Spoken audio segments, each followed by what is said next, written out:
तो बच्चों अब हम ख्याति के मूल्यांकन की आगे की पद्धति जो नई पद्धति है तीसरे नंबर की पद्धति उससे सवाल करेंगे। तो सबसे पहले हम लोग सवाल जो है क्वेश्चन नंबर 8 उसको ध्यान से पढ़ेंगे। पुष्पा, प्रतिभा और भावना एक साझेदारी पीढ़ी के साझेदार हैं। वे अपना लाभ हानि 3:2:1 के प्रमाण में बांटते थे। उसे बदलकर 1:1:1 करना निश्चय किया। इसलिए ख्याति का मूल्यांकन करना निश्चित किया।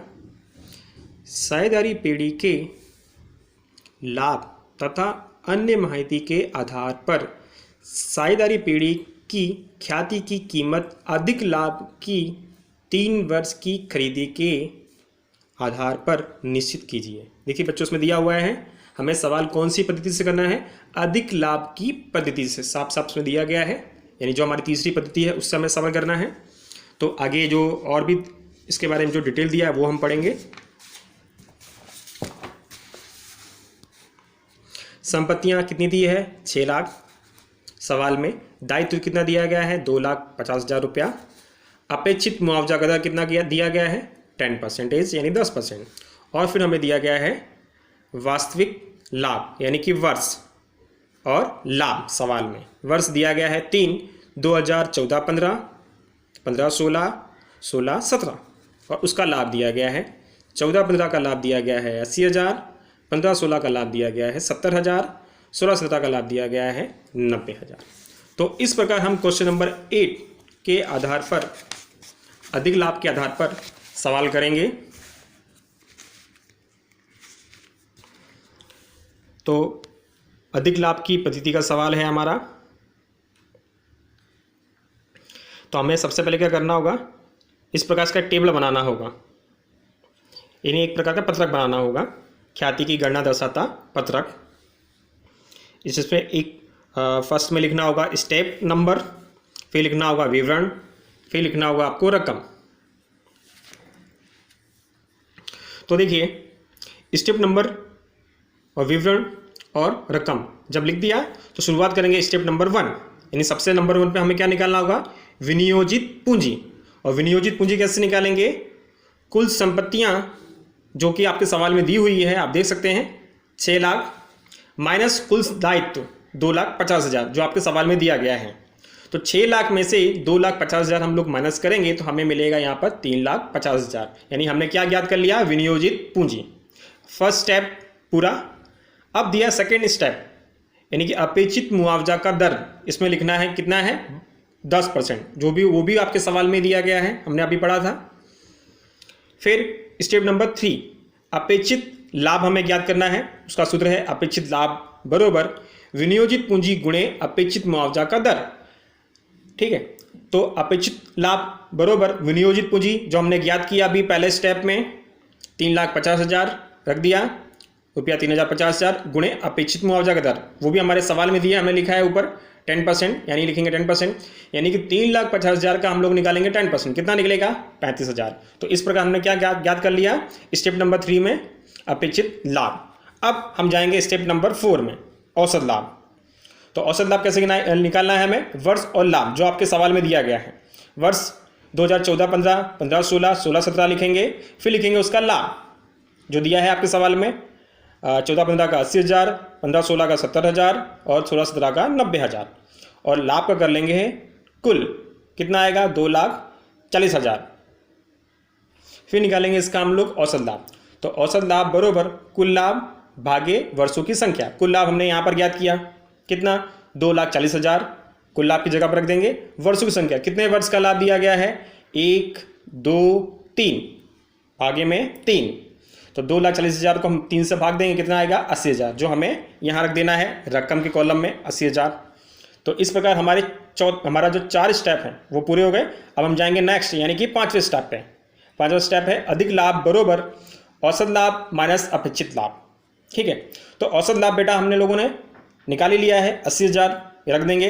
अपेक्षित लाभ वो भी हमने ज्ञात कर लिया है। ठीक है, थर्ड स्टेप में अपेक्षित लाभ दिया है 35,000 वो रख दिया।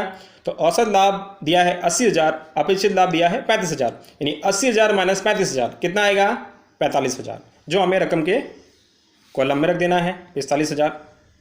फिर लास्ट 6 नंबर का स्टेप ख्याति, सबसे लास्ट स्टेप। तो ख्याति बरोबर अधिक लाभ गुणे खरीदी के वर्षों की संख्या।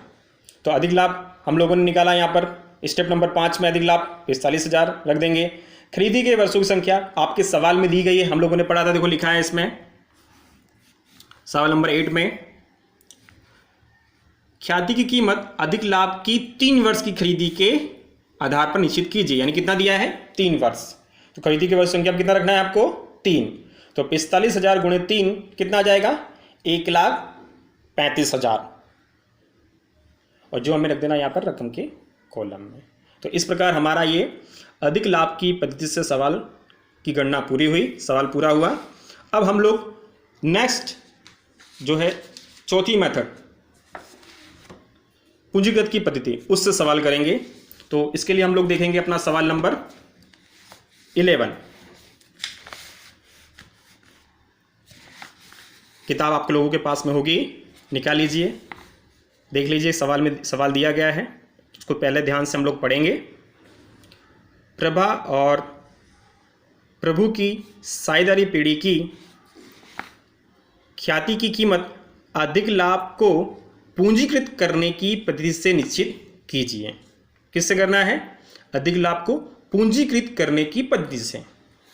सवाल में देख सकते हैं दिया है विनियोजित पूंजी दिया है 9 लाख, अपेक्षित मुआवजा का दर दिया गया है 12%। थर्ड अंतिम 5 वर्ष का लाभ दिया गया है, देख सकते हैं वर्ष दिया गया है 2012-13, 13-14, 14-15, 15-16, 16-17, और उसका दिया है लाभ।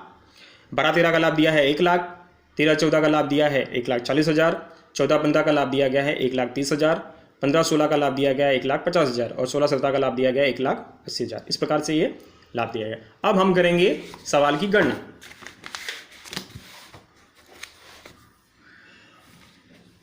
तो क्वेश्चन नंबर 11 है हमारा,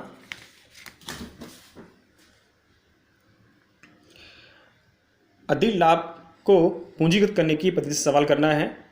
ठीक है, इसमें भी पिछले सवाल जैसा हमें क्या करना है, एक पत्रक बनाना है, ख्याति की गणना दर्शाता पत्रक। स्टेप नंबर 1 विवरण और फिर रकम। जैसे स्टेप बाय स्टेप किया था हमने पिछले सवाल को, वैसे इसको भी करना है। फर्स्ट स्टेप में दिया है विनियोजित पूंजी 9 लाख, जो कि आपके सवाल में दिया गया है।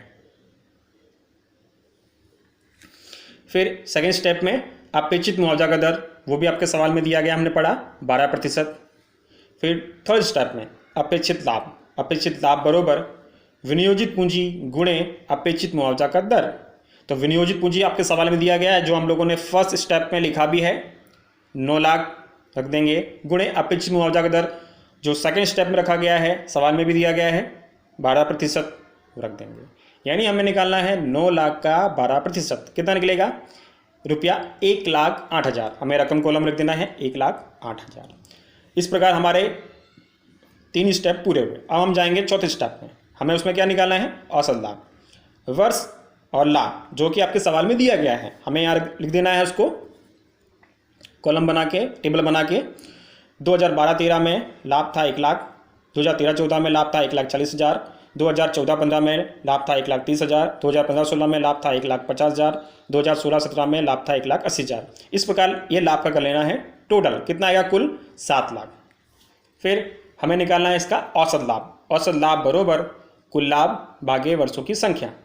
कुल लाभ यानी कि ये जो लाभ दिया गया है हमने इसका किया था टोटल, तो कुल कितना निकला था 7 लाख। वो 7 लाख हमें यहाँ पर रख देना है कुल लाभ की जगह पे, और भागे वर्षों की संख्या, कितने वर्ष का लाभ दिया गया है तो देख सकते हैं आप लोग 1 2 3 4 5 वर्षों का दिया गया है, तो भाग में रख देना है 5।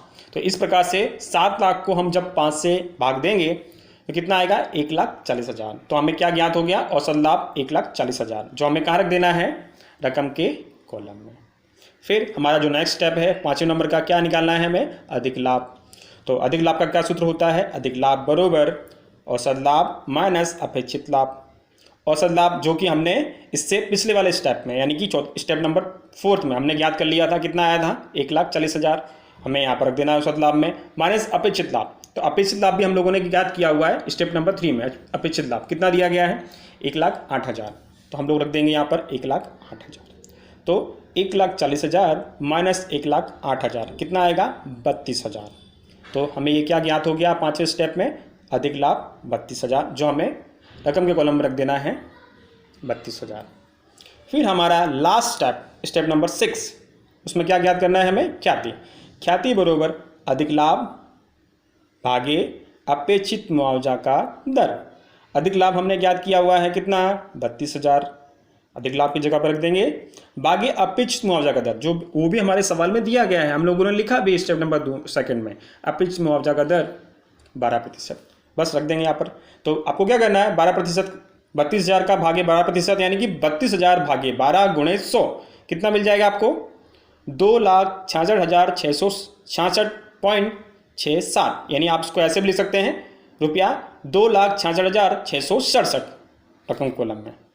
तो इस प्रकार हमें जो है ख्याति ज्ञात हो गई अधिक लाभ को पूंजीकृत करने की पद्धति के आधार पर। तो इस प्रकार हमारी चारों पद्धति यहाँ पर पूरी हुई, चैप्टर हमारा यहाँ पर पूरा हुआ। नमस्कार बच्चों, धन्यवाद।